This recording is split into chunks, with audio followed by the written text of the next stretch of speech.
So it was a very volatile session for bank Nifty. Nifty तो फिर भी trending था because of Reliance and Adani. Reliance आज 7% के ऊपर खींच दिया, मतलब अब बहुत आइकॉनिक दिन होता है बिकॉज रिलायंस जैसा हैवी वेट अगर एक दिन में 7% खींच देगा तो वो सिंगल हैंडेडली मार्केट को सस्टेन करके रख सकता है। तो रिलायंस की वजह से निफ्टी खींच दिया, बट बैंकिंग सेक्टर उतना कुछ हुआ नहीं, ठीक ठाक हुआ है, एचडीएफसी हल्का पतला। लेकिन बैंक निफ्टी बहुत ज्यादा वॉलेटाइल था। आप चार्ट देख के भी समझ पा रहे हो कि बहुत मुश्किल होता है इस तरह का दिनों में जहां पे एक क्लियर डायरेक्शन मिलता नहीं, और यही सारा दिन होता है जहां पे हमें लॉसेस को छोटा लेना है। लॉसेस तो हो जाता है लेकिन लॉसेस को छोटा रखना है। हमने डिस्कस हमेशा किया है ना कि लॉसेस को cut your losses low and on the profits day let it run. तो ये लॉसेस वाला दिन था। इन दिनों पे अगर आपको लॉस हुआ है डोंट वरी, आज लॉस बुक कर लिया, अब प्रॉफिट वाले दिनों में बस ज्यादा प्रॉफिट करना है रिस्क रिवार्ड के साथ, ठीक है। तो अभी डिस्कस करेंगे कल के लिए हम कैसे प्लान करेंगे बैंक निफ्टी और निफ्टी को। कल 30 जनवरी होने वाला है, तो सारा इंपॉर्टेंट लेवल्स हम देखेंगे। वीडियो को पूरा देखिए, एंड तक देखिए, और एज ऑलवेज अच्छा लगे तो do like share and subscribe. Hey everyone, welcome back to my YouTube channel the Bengal trader. I hope you guys are doing well. Okay, पहली बात तो बैंक निफ्टी जहां से रिएक्ट कर रहा है वो कहीं ना कहीं लास्ट एनालिसिस वीडियो में भी हमने डिस्कस किया था। ये जोन मेरे लिए इंस्टीट्यूशनल सेलिंग जोन की जैसा था, यहां से हम रिएक्शन एक्सपेक्ट कर रहे थे। मार्केट ने रिएक्ट किया, लगभग 400 पॉइंट का आसपास रिएक्ट किया, लेकिन थोड़ा वॉलेटाइल होकर रिएक्ट किया। अब फिर से ऊपर की तरफ जा रहा है, तो अब ये मेरे लिए और सेलिंग जोन का काम तो करेगा नहीं। मैं इसको सिंपली एक वॉच जोन पे डाल दूंगा कि ये जोन पे कैसे मार्केट रिएक्ट कर रहा है, ठीक है। ओके, अब फ्रेश लेवल से एक बार देख लेते हैं। ये एक आईसी जोन के आसपास का मुझे मिल चुका है, कहीं ना कहीं ये जोन के आसपास से मैं एक बार बाइंग करना पसंद करूंगा। ये बहुत ही प्यारा मेरे लिए एक जोन होने वाला है। ये जोन के आसपास से मैं एक बार बाइंग करना पसंद करूंगा मार्केट को। साथ ही साथ अगर आप थोड़ा सा ध्यान से देखेंगे तो यहाँ पे एक लिक्विडिटी जैसा लाइन जा रहा है। अब मार्केट क्या कर सकता है ना, इस लाइन के ऊपर सस्टेन करके प्राइस एक्शन बना देगा तो बहुत अच्छी बात हो जाएगा। आने वाले टाइम पे ऊपर साइड के लिए लेवल्स हमें खुल जाएगा, ठीक है। अब स्मार्ट और ट्रेडिशनल को मिक्स करके ही एसएमटी होता है, तो यही सारा चीजें हम ये सारे मेथड्स पे हम ट्रेड करते हैं, ठीक है। ओके, तो कल यानी कि 30 जनवरी को बैंक निफ्टी अगर फ्लैट ओपन होता है, फ्लैट ओपन हो गया, फ्लैट ओपन हो गया, अगर नीचे आता है तो मैं वेट करूंगा एग्जैक्टली ये जो लेवल हो जाएगा मेरा कहीं ना कहीं 45,330 से लेके 260, 45,330 से लेके 260, ये जोन के बीच से मुझे मेरा आईसी सेटअप मिल जाएगा। मैं यहाँ पे मार्केट पे बाई कर सकता हूँ। आप लोग 15 मिनट सेटअप को यहाँ पे यूज कर सकते हो। इनकेस आप लोगों ने 15 मिनट सेटअप का वीडियो नहीं देखा है तो ऊपर आई बटन पे दे रहा हूँ, जाके एक बार जरूर चेकआउट कीजिए। बहुत एक सिंपल सेटअप है लेकिन बहुत पावरफुल सेटअप है, ठीक है। तो 45,330 से लेकर 260 के बीच में आप लोग 15 मिनट सेटअप यूज कर सकते हो। मैं आईसी सेटअप को यूज करूंगा और थोड़ा सा नीचे का स्टॉप लॉस देके ये जोन तक का मैं टारगेट रख सकता हूं। इनकेस अगर मार्केट फ्लैट ओपन होकर नीचे आता है, फ्लैट ओपन होकर ऊपर जाता है, मैं थोड़ा सा वेट करूंगा। ये जो जगह है, ये जगह के ऊपर मुझे कैंडल क्लोजिंग चाहिए, पहला कंफर्मेशन। सेकंड, मुझे एक बेंडिंग चाहिए प्राइस का, तो ही मैं बाई करूंगा। मैं तुरंत जाते ही बाई शायद ना करूं, ऊपर चला जाएगा कोई दिक्कत नहीं, थोड़ा सा बेंडिंग जब भी दे देगा तब मैं बाई कर सकता हूं। मैं थोड़ा सा वेट करूंगा, ठीक है। इस तरह का वोलेटाइल सेशन के बाद डायरेक्टली बाई करना कहीं ना कहीं अकलमंदी नहीं होता है। ओके, ये हो जाएगा फ्लैट ओपन होकर ऊपर का। इनकेस गैप अप ओपन हो गया तो बाइंग सिनेरियो बन सकता है आज जैसा गैप अप अगर ओपन हो जाता है। अब गैप अप ओपनिंग के बाद अगर open equal to low candle बन जाता है, गैप अप पे भी open equal to low candle बन जाता है, तो मतलब बहुत पावरफुल यहाँ पे बाइंग प्रेशर आ रहा है। और जिस तरह का प्रेशर हुआ है कहीं ना कहीं मार्केट और ऊपर खींच सकता है, तो मैं वहां पे निकलते ही थोड़ा क्वांटिटी बाई कर सकता हूँ। फिर भी वो डिपेंड करेगा कितना बड़ा कैंडल हो रहा है उसके ऊपर, ठीक है। अच्छा, बहुत बड़ा गैप ओपन हो गया और open equal to low, open equal to high candle आ गया, ठीक है। ये वाला माफ कीजिएगा, ओपन इजिकल टू लो था और ये वाला बहुत बड़ा ओपन होके ऊपर ओपन होकर गैप ओपन होकर ओपन इजिकल टू हाई आ जाता है, तो उसके नीचे निकलते ही मैं एक बार शॉर्ट कर सकता हूं बिल्कुल क्लोजिंग प्राइस तक का टारगेट के लिए। एक छोटा सा प्रॉफिट बुकिंग के लिए मार्केट आके फिर अपना घूमने की कोशिश कर सकता है, ठीक है। ये हो जाएगा बहुत बड़ा गैप अप पे। छोटा मोटा गैप अप वही हम डिस्कस कर ले कि अगर ओपन इजिकल टू लो हुआ तो मैं देखूंगा, अगर छोटा मोटा गैप ओपन होकर कोई रिटेस्ट वाला, कोई रिट्रेसमेंट वाला कैंडल बना दिया और उसके ऊपर निकल रहा है तो मैं थोड़ा क्वांटिटी देख के एक प्राइस एक्शन के बाद थोड़ा क्वांटिटी पुश ऑन कर सकता हूं, ठीक है।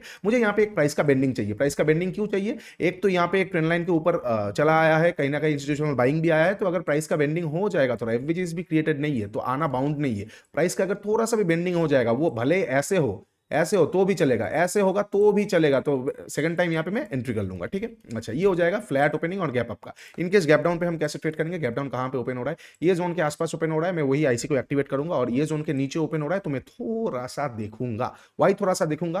पहले आप चीजों को देखिए, वाई थोड़ा सा देखूंगा। एक तो मार्केट पे अभी शॉर्ट कवरिंग हो रहा है, ठीक है। शॉर्ट कवरिंग मतलब धीरे धीरे मार्केट शॉर्ट कवरिंग मूड में है। उसके साथ साथ सामने बजट वाला दिन भी है, फेड का इंटरेस्ट रेट भी है। उस तरह के सिचुएशन में अगर इतना अच्छा दिन के बाद यहाँ पे बार बार बाइंग सिनेरियोस के बाद अगर गैप डाउन ओपन हो रहा है तो पैनिकनेस भी आ सकता है, या फिर ये फिर से वॉलेटिलिटी शो कर सकता है। तो मैं यहाँ पे थोड़ा सा देखूंगा, पहला 15 मिनट का कैंडल अगर strong bearish candle open equal to high मिलेगा, उसके नीचे निकलेगा तो ही मैं शॉर्ट कर सकता हूँ ये जोन तक का टारगेट तक के लिए। और इनकेस अगर पहला 15 मिनट का कैंडल डोजी टाइप का आ जाता है, मैं इग्नोर करूंगा, लिक्विडिटीज का मैं हंट करने की कोशिश करूंगा, ठीक है। ये हो जाएगा गैप डाउन पे। इनकेस अगर गैप डाउन बहुत बड़ा, प्रॉफिट बुकिंग सेटअप, अदरवाइज मैं इग्नोर कर दूंगा मार्केट को, ठीक है। ओके, कल का दिन हल्का ट्रेडिंग रखने की कोशिश कीजिए। कल मैं लाइव नहीं आऊंगा, परसों में लाइव नहीं आऊंगा, बिकॉज 2 दिन मेरा थोड़ा सा पर्सनल काम होगा।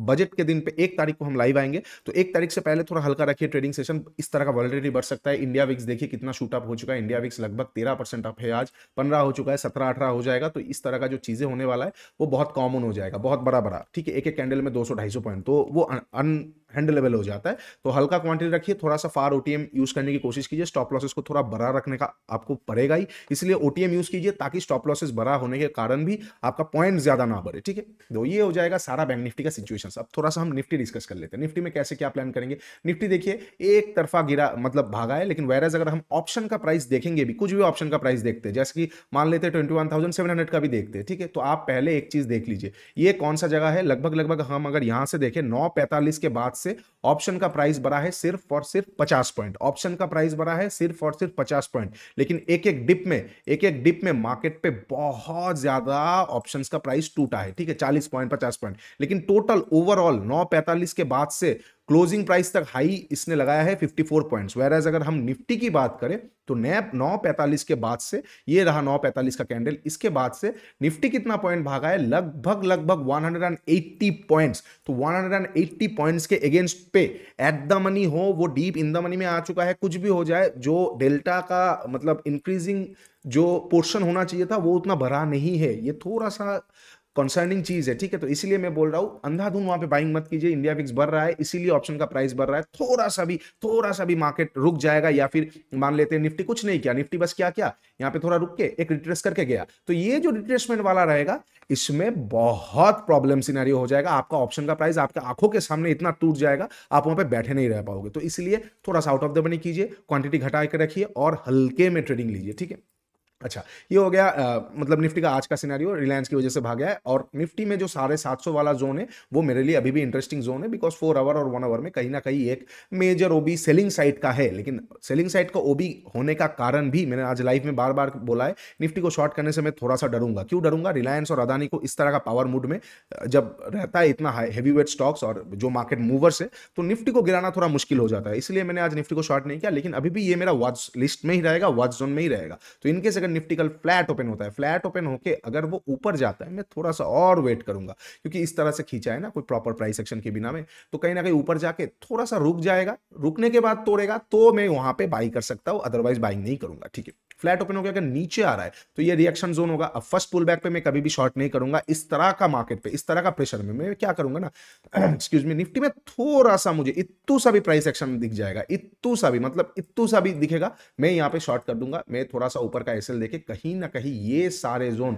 निफ्टी का, ये जो सारा जोन हो जाएगा कहीं ना कहीं 21,500 वाला राउंड नंबर के आसपास, 525, 30, ये सारे जोन तक का मैं एक बार टारगेट लेके चल सकता हूं निफ्टी में, इनकेस अगर फ्लैट ओपन होकर नीचे आके थोड़ा बेंडिंग मिलता है, ठीक है। अब अगर गैप अप और गैप डाउन ओपन होता है, गैप अप अगर ओपन हो जाता है इस तरह का मार्केट के बाद, फिर से एक बार गैप अप, तो कहीं ना कहीं थोड़ा सा वॉलेटिलिटी शो करके वो ऊपर जा सकता है, या फिर थोड़ा प्रॉफिट बुकिंग आके वो ऊपर जा सकता है। मैं ऑन स्पॉट कुछ डिसीजन मुझे लेना पड़ेगा, बिकॉज वो प्लान के हिसाब से नहीं होगा। इतना बड़ा गैप यहाँ पे पेंडिंग है ऑलरेडी, साथ ही साथ निफ्टी ने आज अच्छा खासा खींचा है, प्रॉफिट बुकिंग भी आ सकता है, हो सकता है ये थोड़ा सा ऊपर जाके कहीं ना कहीं ये मेजर एरिया को कवर करके यहां से गिरे।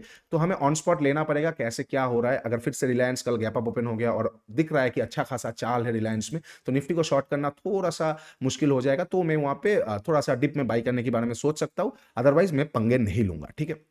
अच्छा, बहुत बड़ा गैप अप ओपन हो गया और ये सारे जगह के आसपास आ गया, कहीं ना कहीं ये सारे जगह कौन सा होगा, 22,000 के आसपास बहुत बड़ा गैप अप ओपन हो गया, 200-250 पॉइंट का। तो कोई प्रॉफिट बुकिंग सेटअप मुझे मिल जाएगा, मैं वहां पे शॉर्ट करके थोड़ा ऊपर का एसएल लेके क्लोजिंग प्राइस तक का टारगेट ले सकता हूं, ठीक है। अच्छा, अब गैप डाउन की बात कर लेते हैं। इस तरह का मार्केट के बाद अगर निफ्टी में गैप डाउन ओपन होगा, एक बाइंग सिनेरियो बन सकता है। तो गैप डाउन अगर थोड़ा बहुत गैप डाउन ओपन होता है, जैसे क्लोजिंग हुआ है 744 के आसपास है ना, 737 के आसपास, मान लेते 100-150 पॉइंट गैप डाउन ओपन हो गया, ठीक है, 600 या फिर मान लेते कहीं ना कहीं 550 के आसपास, तो पहला 15 मिनट का कैंडल बहुत इंपॉर्टेंट होगा। कोई भी बुलिश रिजेक्शन कैंडल मुझे मिल जाएगा, उसके ऊपर निकलते ही मैं बाइंग कर सकता हूं, थोड़ा सा नीचे का स्टॉप लॉस देके क्लोजिंग प्राइस तक का टारगेट, बिकॉज इस तरह का बाइंग सिनेरियो मार्केट पे अगर गैप डाउन ओपन हो जाएगा, वो एक बाइंग अपॉर्चुनिटी देता है हमें उसमें मैं ग्रैब करने की कोशिश करूंगा, ठीक है। अच्छा, बहुत बड़ा गैप डाउन ओपन होने के बाद कोई रिजेक्शन कैंडल नहीं मिला, डोजी या फिर स्ट्रॉन्ग बेयरिश कैंडल मिल गया, मैं इग्नोर कर दूंगा फर्स्ट हाफ को, ठीक है। छोटा मोटा गैप डाउन अगर ओपन हो रहा है, मुझे देखना पड़ेगा। अगर छोटा मोटा गैप डाउन ओपन हो रहा है और कहीं ना कहीं क्लोजिंग प्राइस का सपोर्ट और लिक्विडिटी लेने के बाद वो नीचे आकर डे लो को तोड़ रहा है, तो मैं वहां पे शॉर्ट कर सकता हूं, अदरवाइज मैं इग्नोर कर दूंगा। और इनकेस अगर छोटा मोटा गैप डाउन ओपन होने के बाद वो कहीं ना कहीं लिक्विडिटीज को हंट करने नहीं जा रहा है और सीधा वे में नीचे आ रहा है, तो मैं वेट कर दूंगा, बिकॉज वो ये हो जाएगा ना, ये माउंटेन जैसा चीज है, ये वी शेप, उल्टा वी शेप टाइप का चीज है। तो वी शेप चीजें पकड़ना बहुत मुश्किल हो जाता है, वी शेप चीजें पकड़ना बहुत मुश्किल होता है, बिकॉज वो फर्स्ट पुल बैक्स होते हैं, तो उनमें बहुत रिस्की हो जाता है ट्रेड करना, ठीक है। तो ये सारा सिचुएशन हो जाएगा निफ्टी के लिए कल 30 जनवरी के लिए, ठीक है। तो सारा लेवल्स आप लोगों के साथ हमने डिस्कस कर लिया। मैं कल फिर निफ्टी एक्सपायरी में ट्रेड नहीं करूंगा, इसलिए लेवल्स भी मैं आप लोगों के साथ डिस्कस नहीं कर रहा हूं। और मैं चाहूंगा कि आप लोगों भी कल निफ्टी और बैंक निफ्टी में ही रहिए, क्योंकि फिर निफ्टी कल बहुत ज्यादा वॉलेटाइल हो सकता है, और हो सकता है कल एक अच्छा जगह के अच्छे के जगह पे एक बुरा एक्सपायरी हमें देखने को मिल जाए, तो बी कॉशियस, ठीक है। तो सारा लेवल्स डिस्कस कर लिया। अगर लेवल्स अच्छा लगा तो do like share and subscribe. नीचे इंस्टाग्राम और टेलीग्राम का लिंक दिया हुआ है, जाके एक बार जरूर चेकआउट कीजिए। मेंटरशिप प्रोग्राम का भी लिंक दिया हुआ है, जाके एक बार जरूर चेकआउट कीजिए। आप लोगों को बहुत अच्छा लगने वाला है, और सपोर्ट करते रहिए चैनल को। बहुत जल्द इस चैनल में और सारा लर्निंग चीजें मैं लाने वाला हूं। चलिए आज के लिए इतना ही। Take care and bye bye. मिलेंगे नेक्स्ट वीडियो में।